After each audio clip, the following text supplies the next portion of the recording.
नमस्कार साथियों, the determination YouTube channel पर एक बार फिर से आप सबों का हार्दिक स्वागत है। आज हम एक बहुत बड़ी अपडेट लेकर आए हैं। जैसा कि आप लोगों को मालूम है कि बिहार लोक सेवा आयोग यानी बीपीएससी ने 68वीं एग्जामिनेशन को लेकर कई अहम बदलाव किए हैं। अगर आपने बीपीएससी के वेबसाइट को चेक नहीं किया है तो फटाफट जाइए और वेबसाइट को चेक कीजिए। वहाँ से जो नए नोटिफिकेशन, जो नए नोटिस बीपीएससी के द्वारा जारी किए गए हैं उसे डाउनलोड कीजिए। और हम आपको इस वीडियो में बतलाने जा रहे हैं कि बीपीएससी ने कौन से वो व्यापक बदलाव किए हैं और 68वीं एग्जामिनेशन को लेकर, 68वीं संयुक्त परीक्षा को लेकर बीपीएससी ने कई सारे चेंजिंग किए हैं उसके पीटी एग्जामिनेशन में, मेंस में।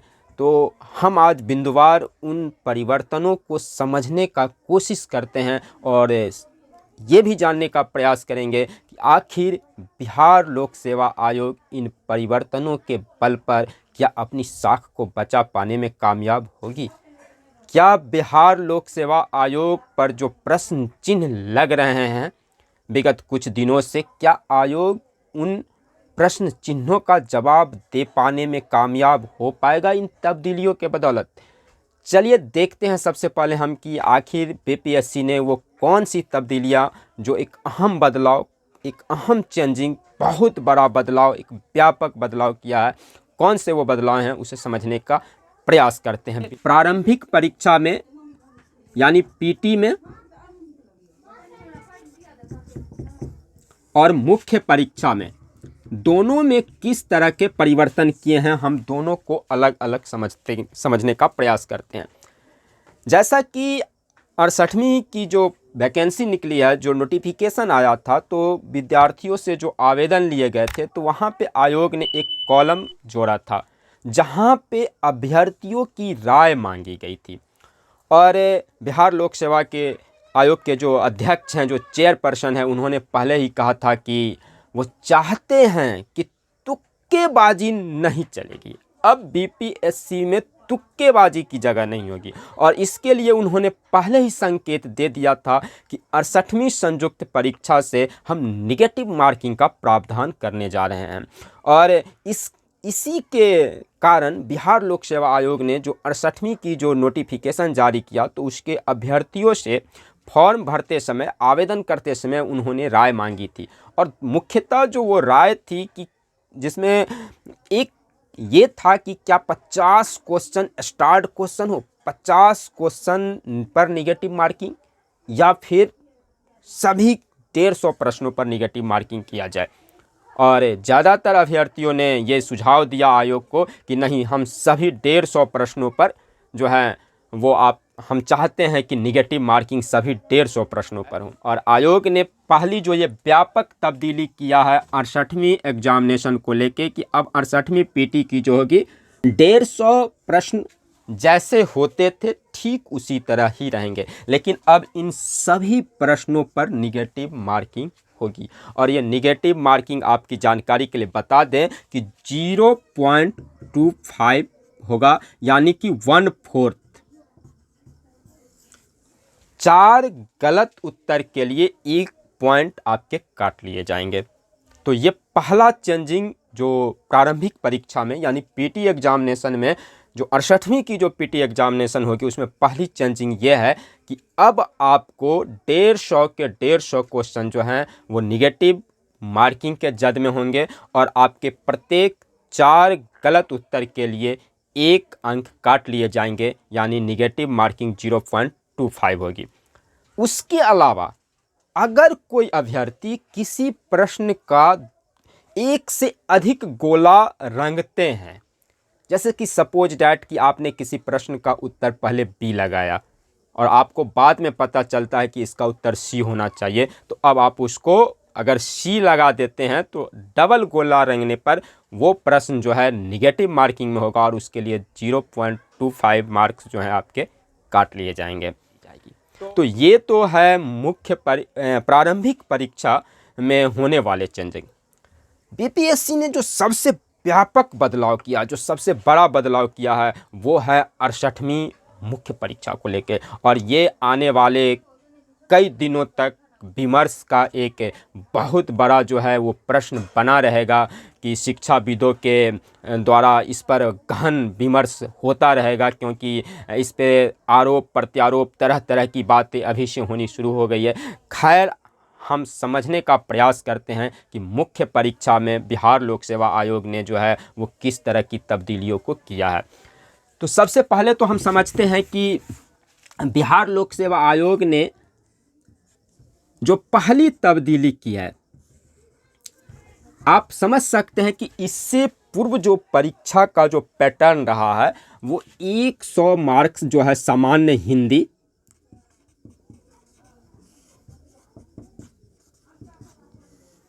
ये 100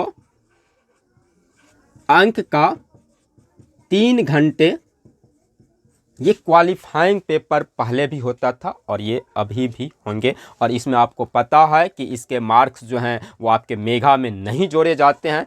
30% मार्क्स इसकी जो है क्वालिफाइंग मार्क्स जो है वो रखी गई है और इसमें कम से कम आपको 30% मार्क्स लाने जो हैं वो अनिवार्य होंगे, आवश्यक होंगे। उसके अलावा आपको जीएस फर्स्ट और जीएस सेकेंड, इसमें किसी भी तरह की कोई तब्दीली जो है बिहार लोक सेवा आयोग ने नहीं किया है। ये 300 अंक के और ये 300 अंक के ये दोनों पेपर जिस तरह से होते हैं 3-3 घंटा, ये उसी तरह से होते रहेंगे। इसमें किसी भी तरह की कोई परिवर्तन आयोग ने नहीं किया है। जो बड़ा व्यापक बदलाव है वो ये है कि अब ऑप्शनल पेपर जो आपका होगा, वैकल्पिक पेपर, वैकल्पिक विषय जो पहले 300 अंक के होते थे, अब ये नहीं होगा। अब ये 300 अंक के नहीं होंगे, अब ये 100 अंक के होंगे। और ये 100 अंक के आयोग का रहा है MCQ टाइप के प्रश्न पूछे जाएंगे। यानी कि अब ये प्रश्न जो होंगे वो वस्तुनिष्ठ होंगे, बहुविकल्पी प्रश्न होंगे और ये क्वालिफाइंग होगी। यानी कि यहाँ पर जो है जो एक मिनिमम मार्क्स जो आयोग निर्धारित किया है वो आपको लाना आवश्यक होगा। और इस 100 अंक में भले आप जितना मार्क्स ला ले, 100 में 100 क्यों नहीं ला ले, लेकिन वो मार्क्स आपके मेगा में नहीं जोड़े जाएंगे। अब यहाँ पर प्रश्न ये उठता है कि आखिरकार बिहार लोक सेवा आयोग ने ये परिवर्तन क्यों किया। अब देखिए तो 66वीं मुख्य परीक्षा जो हुई थी और उसके जो फाइनल रिजल्ट आए थे, उसके बाद से एक बहुत बड़ा ये बहस होने लगा था कि जो उसमें रिजल्ट जिस तरह के आए थे तो बिहार लोक सेवा आयोग पर ये दबाव बनाया गया कि बिहार लोक सेवा आयोग भी स्केलिंग सिस्टम, नॉर्मलाइज सिस्टम लाए।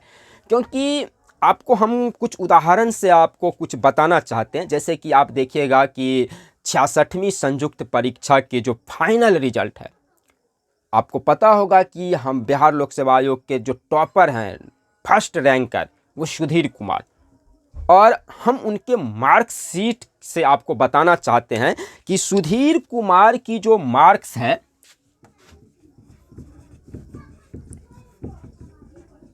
आप अगर उसको समझे तो उनके जीएस फर्स्ट, जीएस सेकेंड और ऑप्शनल,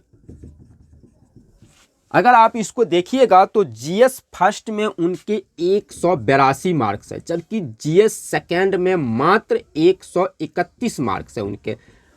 ठीक है। और ऑप्शनल सब्जेक्ट, चूंकि सुधीर कुमार का ऑप्शनल सब्जेक्ट उनका मैथ था, यहाँ पर उनको 300 में 290 मार्क्स है, जो यकीनन किसी भी मानविकी विषय में ला पाना संभव नहीं है। अगर इनके इन दोनों मार्क्स को जोड़ दिया जाए और इसको एक एवरेज मार्किंग कर दिया जाए, एवरेज में भी थोड़ी अच्छी मार्किंग कर दिया जाए, 175, 180 कर दिया जाए, ठीक है, तो आप समझ सकते हैं कि इनके टोटल मार्क्स होते हैं अभी 603, लेकिन ये लगभग आ जाएंगे 500 के आसपास। इनकी जो इंटरव्यू है, इंटरव्यू की मार्क्स मात्र 77 है। अगर आप मार्कशीट का एनालिसिस करेंगे तो कई सारे वैसे अभ्यर्थी जिनका अंतिम चयन नहीं हो पाया। मतलब जो ऑफिसर बनने का सपना पाले थे वो ऑफिसर नहीं बन पाए। कई सारे ऐसे बच्चे जिनका अंतिम चयन नहीं हो पाया, अगर उनके मार्कशीट से आप मिलान कीजिएगा तो पता चलेगा उन बच्चों के भी मार्क्स सुधीर कुमार जी से बेहतर अंक रहे उनके। लेकिन चूंकि उनके ऑप्शनल में इतने ज़्यादा नंबर हैं कि न केवल वो सेलेक्टेड हैं बल्कि वो नंबर 1 रैंकर हैं।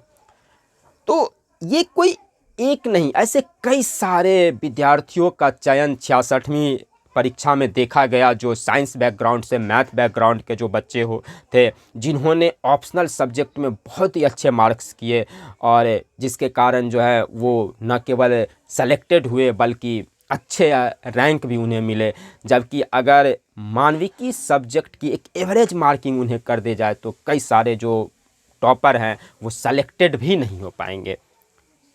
तो उस समय से आपको ये एक मांग उठी कि ये जो है, जब यूपीएससी जैसा जो भारत की सबसे बड़ी जो है आपको एक तरह से संस्था है जो क्या कहते हैं नियुक्तियों के संदर्भ में, तो जब यूपीएससी जो है वो स्केलिंग सिस्टम पे काम करती है तो आखिर बिहार लोक सेवा आयोग जो है वो स्केलिंग सिस्टम क्यों नहीं ला रही है? आखिर स्केलिंग या नॉर्मलाइज जैसे जो उपाय हैं उसे लाना चाहिए। और आयोग ने इन्हीं समस्याओं को सुलझाने के लिए आयोग ने कहा कि हम उपाय लेकर आए हैं। अब उपाय ये है कि वैकल्पिक विषय के मार्क्स ही नहीं जोड़े जाएंगे और वो 100 नंबर के होंगे। अब ये क्वालिफाइंग हो गए, जहाँ पे आपको इसमें केवल पास करना आवश्यक होगा और इसके लिए आपके मेघा में कोई अंक नहीं जोड़े जाएंगे। और ये उत्तीर्णांक कितना होगा, यानी जो मिनिमम मार्क्स की बात की जा रही है, क्वालिफाइंग मार्क्स, वो कैसे होंगे तो उसे भी हम समझा दे रहे हैं आपको कि इसके जो क्वालिफाइंग मार्क होंगे उसमें जो जनरल के लिए है वो 40% मार्क्स लाने होंगे। जबकि बीसी के लिए जो आपको अगर देखेंगे तो बीसी के लिए 36.5% मार्क्स इस लाने होंगे। अगर ईबीसी की बात करें तो ईबीसी को 34% मार्क्स कम से कम मिनिमम लाने होंगे। और अगर बात करें एससी एसटी या फिर आप फीमेल कैंडिडेट की बात करें या आप दिव्यांग कैंडिडेट की बात करें तो इनको 32% मार्क्स जो है वैकल्पिक विषय में जो है कम से कम लाने होंगे, अन्यथा वो बाहर हो जाएंगे। तो ये समझ पा रहे होंगे कि वैकल्पिक विषय में अब आपको ये 100 अंक के एग्जामिनेशन एमसीक्यू टाइप होंगे। हालांकि आयोग ने ये नहीं बताया है कि ये जो एमसीक्यू होगा क्या उसमें भी ई विकल्प होंगे अथवा नहीं होंगे। तो इसके बारे में अभी तक आयोग ने चुप्पी साध रखी है। अब हो सकता है आने वाले दिनों में ये नोटिफिकेशन पे नोटिफिकेशन बहुत ज़्यादा निकाल रहे हैं जब से नए चेयरमैन साहब आए हैं, तो हो सकता है ये इस तरह की कुछ वो जो दिशा निर्देश जारी करे, लेकिन अभी तक इस संदर्भ में ऐसी कोई दिशा निर्देश नहीं है। और ना ही जैसे कि आपने देखा कि जो प्रारंभिक परीक्षा है पीटी एग्जामिनेशन में अब निगेटिव मार्किंग होगी, लेकिन आयोग ने अभी तक ये नहीं स्पष्ट किया है कि क्या ई विकल्प होगा या नहीं होगा। जबकि अगर आप बिहार लोक सेवा आयोग के मानसिकता को जरा समझने का प्रयास करें तो ये इकलौती आयोग है जो इस तरह की विकल्प के साथ जो है वो एग्जाम कंडक्ट करा रही है। और इसका एक कारण है कि बिहार लोक सेवा आयोग के हर एग्जामिनेशन में बड़ी संख्या में जो प्रश्न है वो पीटी एग्जामिनेशन में जो है वो गलत होते रहे हैं। कभी 7, कभी 8, कभी 10 क्वेश्चन गलत हो जाते हैं। और इसी के लिए बिहार लोक सेवा आयोग ने जो है वो ई विकल्प जो है वो लाया था कि अब कम से कम उन्हें क्वेश्चन एलिमिनेट नहीं करना पड़ता है। वो विकल्प ही इस तरह की है कि एक से अधिक या इनमें से कोई नहीं, तो जिसका कुछ नहीं होता है तो ई तो आंसर हो ही जाता है। जैसे आपने देखिए 67वीं एग्जामिनेशन में भी बिहार लोक सेवा आयोग ने जो प्रारंभ में जो आंसर सीट जो है ठीक एक दिन के बाद, परीक्षा के ठीक एक दिन के बाद बिहार लोक सेवा आयोग ने त्वरित गति से एकदम हेलीकॉप्टर से समझिए वो आंसर सीट जो है उतार दिया था, ठीक है, लॉन्च किया गया था। एक दिन के बाद का रिकॉर्ड बना लिए। बाद में जब 67वीं की जो रिजल्ट आई तो उसमें 8 प्रश्नों के उत्तर बदल दिए गए। जो पहले आंसर शीट आयोग ने जारी किया था और जो फाइनल आंसर शीट जारी किया उसमें भी आप देखिएगा कि 8 प्रश्नों के उत्तर जो हैं वो बदले गए। रिजल्ट दे देते हैं और उसके कुछ दिनों के बाद फिर से एक नया नोटिफिकेशन आता है कि एक प्रश्न के उत्तर को फिर वो चेंज करते हैं। और वो याद कीजिए, वो प्रश्न था, बिहार लोक सेवा आयोग ने पूछा था कि 15वें राष्ट्रपति चुनाव में जो है वो यूपीए के उम्मीदवार कौन से थे। 15वें जो राष्ट्रपति का चुनाव हुआ उसमें यूपीए का उम्मीदवार कौन थे। और उसमें अगर आप देखें तो लगभग 95% बच्चों ने जो है वो यशवंत सिन्हा को टिक किया था। लेकिन चूंकि आयोग का ये तर्क है कि राजेंद्र बाबू 2 बार राष्ट्रपति रहे तो उनका प्रश्न ये होना चाहिए था कि 16वें राष्ट्रपति चुनाव में जो है वो यूपीए का उम्मीदवार कौन था। और इस कारण से उन्होंने बाद में उस प्रश्न को जो है उसका ऑप्शन जो है वो ई कर दिया। ठीक है। और 11 नए रिजल्ट जारी किए। उन्होंने कहा कि 11 बच्चों का जो है वो चूंकि ई ऑप्शन के बाद 11 बच्चों की मार्क्स बढ़ गई तो हम उसको सेलेक्ट कर लिए, तो उनको मुख्य परीक्षा के लिए चयन हो गया उनका। अब बड़ा दिलचस्प वाकया ये है, वो 3 दिन पहले खुद बिहार लोक सेवा आयोग के जो अध्यक्ष हैं वो एक पीसी करते हैं, एक प्रेस कॉन्फ्रेंस करते हैं और वो कट ऑफ के बारे में अपनी राय रख रहे थे। उन्होंने ये कहा कि 67वीं जो परीक्षा है, संयुक्त परीक्षा जो हुई है बिहार लोक सेवा आयोग की, उसमें से लगभग 5000 से अधिक बच्चे, आधे बच्चे जो हैं वो बिल्कुल कट ऑफ के आसपास हैं। एक नंबर के फासले पर जो है बहुत सारे बच्चे जो हैं वो बाहर हो गए। अब जरा ठहर के सोचिए कि अगर किसी प्रश्न का उत्तर उन्होंने बदलकर डी से बदलकर ई कर दिया, सही है। अगर लगता है उन्हें कि ये ई होना चाहिए, हम आपको कुछ और दिखलाना चाह रहे हैं, उसको जरा समझिएगा ध्यान से। और इस आधार पे उन्होंने 11 नए लड़कों का रिजल्ट जारी किया। अब जरा सोचिए कि अगर 11 नए लड़के के मार्क्स बढ़ गए तो कई सारे वैसे लड़के जिनका की रिजल्ट पीटी में हुआ और उस समय उनका जो काउंट किया गया था वो तो डी था, तो उनके उत्तर तो गलत हो गए। 11,000 से ज्यादा बच्चों का जो बिहार लोक सेवा आयोग ने जो रिजल्ट दिया था पीटी में, तो आप समझिए कि जो कटअप पे, अगर मान लेते हैं कि उसमें से 2000 बच्चे ही कटअप पे थे, बिल्कुल कटअप पर 113 पर, या ईबीसी में है 109 पर, अगर उनके 1 नंबर घटा लिए जाएं, क्योंकि आपने प्रश्न के उत्तर तो बदल दिए, तो उनके भी मार्क्स तो घटने चाहिए। तो नए बच्चे तो आ गए, ये तो समझ में आते हैं, लेकिन जो पहले जिनका रिजल्ट आया था उनका तो 1 नंबर माइनस कीजिए। और अगर उनका माइनस किया जाएगा तो बिहार लोक सेवा आयोग के चेयरपर्सन खुद कहते कि आधे बच्चे जो हैं वो बिल्कुल सीमा रेखा पर है। हम कहते हैं अगर 2000 बच्चे ही जिनकी 1 मार्क्स घट गई तब तो वो कटअप से बाहर हो गए। तो बिहार लोक सेवा आयोग ने उन्हें बाहर तो नहीं किया, लेकिन ये 11 नए बच्चे को जो है वो लॉन्च कर दिया। उन्होंने कहा कि ये बच्चे कौन हैं, आखिर ये 11 बच्चे कौन हैं जिनका रिजल्ट हुआ है, और जो पूर्व में जिनका रिजल्ट हुआ था उनमें से बच्चे क्यों नहीं बाहर हुए, जिनका 1 नंबर कम होगा और जो बिल्कुल कटअप पर थे वैसे बच्चे तो बाहर होने ही चाहिए थे, लेकिन ऐसा नहीं हुआ। ये है बिहार लोक सेवा आयोग की कार्य प्रणाली। खैर बहरहाल हम चलते हैं, हम मुख्य परीक्षा में जो तब्दीलियां की गई है उस पर थे। तो वैकल्पिक विषय को अब बिहार लोक सेवा आयोग ने कहा कि हम इसे हटा रहे हैं। जो बरसों से मेहनत करके वैकल्पिक विषय की तैयारी कर रहे थे, पहले से वैकल्पिक विषय को तैयार करके बैठे हुए थे कि अब जो परीक्षा होगी तो हम अच्छे मार्क्स लाएंगे, उन सब की मेहनत को एक नोटिफिकेशन से बिहार लोक सेवा आयोग ने ख़त्म कर दिया। वैसे इसके सकारात्मक पक्ष भी है, और निश्चित रूप से हम जो समझ पा रहे हैं कि जो वैकल्पिक विषय में जो साइंस बैकग्राउंड के जो बच्चे होते थे, जो आपने जैसे देखा कि सुधीर कुमार की जो मार्क्स हैं वो 219 मार्क 300 में, तो ये कहीं ना कहीं एक मेजर जो है वो एक फ़र्क ला रहा था। तो अब ये ज़रूर कम होगा। और जो स्केलिंग की जो प्रश्न उठ रही थी, नॉर्मलाइज के जो मुद्दे उठ रहे थे, तो इस दिशा में बिहार लोक सेवा आयोग के अगर इस कदम को हम देखें तो निश्चित रूप से ये एक बेहतर कदम है कि साइंस बैकग्राउंड के जो बच्चे की बहुत अधिक मार्क्स आ पा रहे थे, मानविकी सब्जेक्ट में उतने मार्क्स नहीं आ पाते थे, तो अब लगभग इक्वल होगा। उसके बाद से आइए कि अब बिहार लोक सेवा आयोग ने कहा कि अब हम निबंध का एक सेक्शन लाएंगे, यानी एस से। ये 300 मार्क्स के होंगे, 3 घंटे। मतलब पहले की तरह, पहले 900 मार्क्स के मुख्य परीक्षा होते थे, अब भी 900 मार्क्स के होंगे, जीएस फर्स्ट, जीएस सेकेंड और निबंध। और इस 900 मार्क्स के आधार पे आपके मेगा बनेंगे। अब ये हेलीकॉप्टर लॉन्चिंग है, मतलब कि इसको आयोग जो है, निबंध जो है, अभी तक बिहार लोक सेवा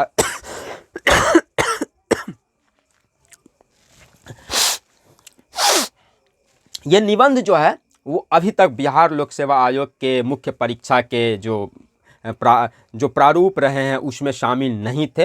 आपको मालूम होगा कि जो यूपीएससी के जो एग्जामिनेशन होते हैं मुख्य परीक्षा, वहाँ पे निबंध की एक पेपर होती है। और अब बिहार लोक सेवा आयोग भी यूपीएससी की तर्ज पर जो है वो अपने आप को चेंज कर रहा है और धीरे धीरे उस दिशा में आगे बढ़ रहा है। और ये निबंध 300 मार्क्स के होंगे, 3 घंटे होंगे, और ये 3, 3, 6, 3, 900 अंकों के आधार पर ही आपका मेगा होगा। और ये मुख्य परीक्षा के जो 900 अंक पूर्व में थे, अब भी वो 900 अंक होंगे। और जो इंटरव्यू जैसे 120 मार्क्स के होते रहे हैं वो पूर्वत है, तो 900 मार्क्स पर ही अब आपकी एक तरह से मेगा बनेगी। अब यहाँ पे प्रश्न ये उठता है कि क्या ये तब्दीली कितना सही है। मैं जो समझ पा रहा हूँ कि इसके दोनों ही पहलू हैं। अगर आप देखें तो इसके निगेटिव इम्पैक्ट ज़्यादा आएंगे, क्योंकि जो पहले से जो विद्यार्थी कई वर्षों से तैयारी कर रहे थे बिहार लोक सेवा आयोग के, जो 2 बार 3 बार 4 बार जिनका सिलेक्शन नहीं हो पा रहा था, लेकिन वो ऑप्शनल की एक बेहतर तैयारी कर रहे थे, तो उनकी जो पूर्व की तैयारी है, अब वहाँ पर जाके उनके लिए एक बहुत बड़ा नुकसान होगा कि ऐसे जो अभ्यर्थी थे जो कई वर्षों से तैयारी कर रहे थे और वैकल्पिक विषय के ऊपर फोकस कर रहे थे, कि पहले से तैयार कर रहे थे, उनके लिए एक बहुत ही नुकसान वाली जो है वो स्टेप है बिहार लोक सेवा आयोग की। एक और अहम बात जो मेरे जहन में आ रही है कि आप बिहार लोक सेवा आयोग की प्रकृति को अगर ध्यान से देखें, जो विगत वर्षों के जो बिहार लोक सेवा आयोग की जो एग्जामिनेशन हो रही है, तो कहीं ना कहीं बिहार लोक सेवा आयोग इस बात को जहन में रखता था कि बिहार के वैसे बच्चे जो अभावग्रस्त हैं, जो केवल पटना या दिल्ली में बैठ के पढ़ाई नहीं कर रहे हैं, कोई सहरसा में भी बैठ के पढ़ाई कर रहे हैं, और कोई पूर्णिया में भी हैं, और रोहतास में भी बैठकर पढ़ाई कर रहे हैं, उनका भी चयन हो, उनका भी सिलेक्शन हो। लेकिन जिस तरह की ये चेंजिंग है, निश्चित रूप से अब आप देखिएगा कि जो विगत कुछ वर्षों से तो तेज़ी से यूपीएससी वाले कैंडिडेट की संख्या बढ़ी है। और अब एक बार फिर से ये जो मूव है बिहार लोक सेवा आयोग के, वो कहीं ना कहीं बिहार के जो प्रॉपर स्टूडेंट हैं, बिहार के जो अभ्यर्थी हैं, जो हिंदी भाषी जो हैं, या जो इंग्लिश मीडियम के बच्चे नहीं हैं, जो हिंदी मीडियम से हैं, जो पटना दिल्ली में बैठ के पढ़ाई नहीं कर रहे हैं, जो बड़े इंस्टीट्यूट में नहीं हैं लेकिन वो अपना अध्ययन कर रहे हैं, तो वैसे बच्चे के लिए ये जो चेंजिंग है, इसको अचानक वो आत्मसात करना और बेहतर प्रदर्शन करना, उन पर काफ़ी दबाव होगा। तो अब ये जो चेंजिंग है, मेरे ख्याल से ये यूपीएससी के जो कैंडिडेट हैं, जो यूपीएससी की तैयारी कर रहे हैं, उनके लिए बिहार लोक सेवा आयोग की एग्जामिनेशन और थोड़ी आसान बनेगी। जो अगर बिहार के परिप्रेक्ष्य में देखें, बिहार के उन बच्चों के परिप्रेक्ष्य में देखें, तो मेरे ख्याल से उन्हें बहुत बड़ा नुकसान उठाना पड़ेगा इसका। और बिहार लोक सेवा आयोग पर ये एक बड़ा प्रश्न चिन्ह उठेगा।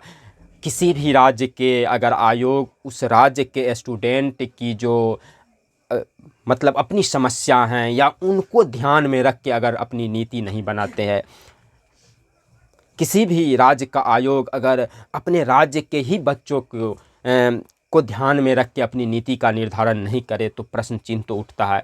हालांकि इसे संकीर्ण क्षेत्रवाद से नहीं जोड़ा जाना चाहिए, लेकिन अगर आप देखें कि बिहार जैसे राज्य जहाँ पे जनसंख्या बहुत ज़्यादा है और यहाँ पे वैसे ही बेरोजगारी बहुत है, और इस राज्य के ही अगर जो नौकरियाँ हैं उनमें बिहार के बच्चों का चयन नहीं हो पाएगा, उनके मेरिट का ये सही मूल्यांकन नहीं हो पाएगा और उनके लिए ये बहुत ही नुकसानदायक स्टेप हो सकता है बिहार लोक सेवा आयोग के ये जो बदलाव हैं।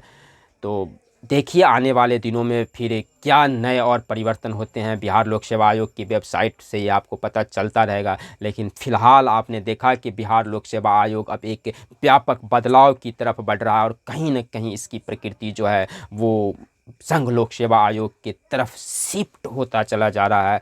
और मुश्किल जो है वो जो हिंदी मीडियम के जो बच्चे हैं या जो दूर दराज के क्षेत्रों में जिनके पास कम संसाधन है और वो अपनी समस्याओं में भी पढ़ाई कर रहे हैं और एक ऑफिसर बनने के सपना को संजोए हुए हैं, उनको कहीं ना कहीं नुकसान ज़रूर होगा। हम उम्मीद करते हैं कि आने वाले दिनों में बिहार लोक सेवा आयोग जो है वो ई विकल्प सहित अन्य जो कुछ प्रश्न अनुत्तरित प्रश्न रह गए हैं उसके लिए भी जो है वो एक नोटिफिकेशन ज़रूर जारी करेगा। चेंजिंग जो है इसके बारे में आप अपने विचार कमेंट बॉक्स में ज़रूर लिखें। फिलहाल के लिए विदा लेते हैं, धन्यवाद।